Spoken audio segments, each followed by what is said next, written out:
Well, to defend the cultish behavior a little bit, and again, I'm not even saying it's a bad thing or anything like that. But I think what some people that maybe outsiders are realizing, because you've taken this journey, Ewok, I've taken this journey, and I imagine everybody that's watching us right now have taken this journey. If you've been in crypto, I mean, everybody's gotten wrecked in some form. I mean, everybody for some period of time, so, you know, whether it is some kind of time capitulation, price capitulation, getting in something that actually was a scam, the previous cycle, like 2017, which many people did, you know, a lot more than are now. You have seen the real dark side of crypto. So when you do see a guy like Richard Hart come along that speaks to all the truths of what cryptocurrency is actually all about and creates something like HEX, and then now Pulse Chain, Pulse X, and everything else, and then provides all this free information about the subject over and over and over again, that's kind of how you get people addicted to a guy like that. Because, you know, a lot of these people that are critical of it are number one, are already just like Bitcoin maxis, or they're new to crypto. So to them, everything seems like a scam. And, oh, he's got to be king scammer because of the Louis Vuitton and the clown dressing and all that stuff.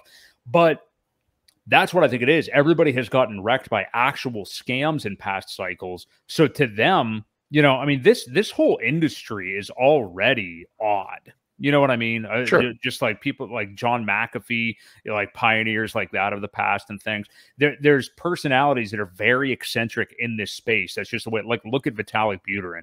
There's just, and that's a creator of Ethereum. That's, but you know, borderline a you know, there might as well be an Ethereum ETF. There probably will be the next cycle. So yeah, I'm just saying that I think the reason you see that reaction to Richard is because of how badly people have been down in the past, and then you see somebody come along like that. So that's what I was going to defend that. Yeah, and there's a lot of the, like I said, the Bitcoin maxis out there, the people that don't want to give it a chance. They just parrot what they've heard somebody else say. And, you know, some of these big influencers that were even on the thumbnail tonight, they still say it. Right. As far as I'm concerned, you know, even people talking badly about it is still a good advertisement, especially with the things that we've got going on now. And another reason why I want Richard to fight the SEC case, because, you know, if we can put that behind us, that eliminates 95% of the problems. And then again, we're just back to that, having to trust Richard, having to trust the OA. And that's it, you know? Yeah, I agree 100%.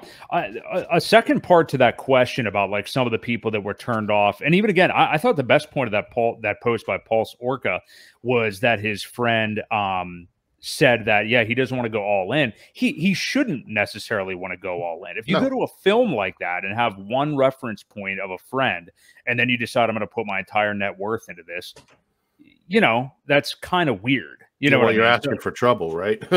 Yeah, I mean, so I totally understand that. I like the way he put it, and that's the kind of good measured investor that you want, really. Yeah. But about the Access Alive said this the other day, and I think Corey Geary's chat. He said it is a wake up call for some of us, maybe, to find out how to change the messaging for some of the people that do get turned off by some of the more. I'll just say the subset of HEX investors that may have been shown in the film that seem like dumb lottery ticket winners and stuff like that. I do think it would be better for some of us, like we do every week when we do this show, and like Johnny, Furu, some of the guys in the chat, that not to say you guys are two peas in a pod or anything like that, but you know, change the messaging a little bit.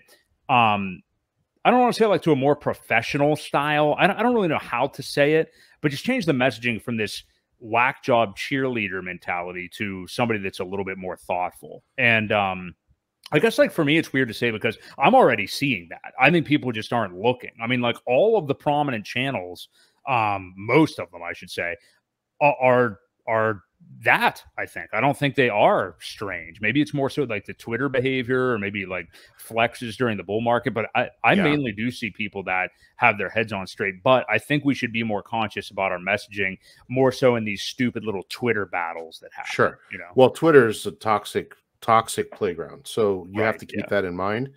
I don't think people act like that. In fact, I see things on Twitter, and then when I see Hexicans together, the people that are beefing on Twitter are laughing and joking and shaking hands. So it is a very toxic thing to get yourself sucked into. I don't like it.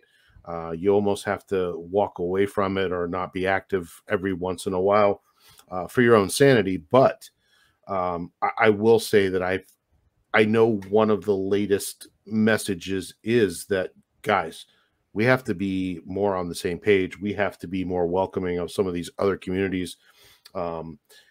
We have to, embrace it. If we want Pulse Chain to survive and do well, we're going to have to be more accepting of some of these new developers. We're going to have to understand that there are going to be people building. There are going to be people building scams. You don't have to participate, but you also don't have to shit on them either. So, I mean, I think there's a fine line there where you do that. And, again, you don't have to speak badly about them, but you don't have to mention it either.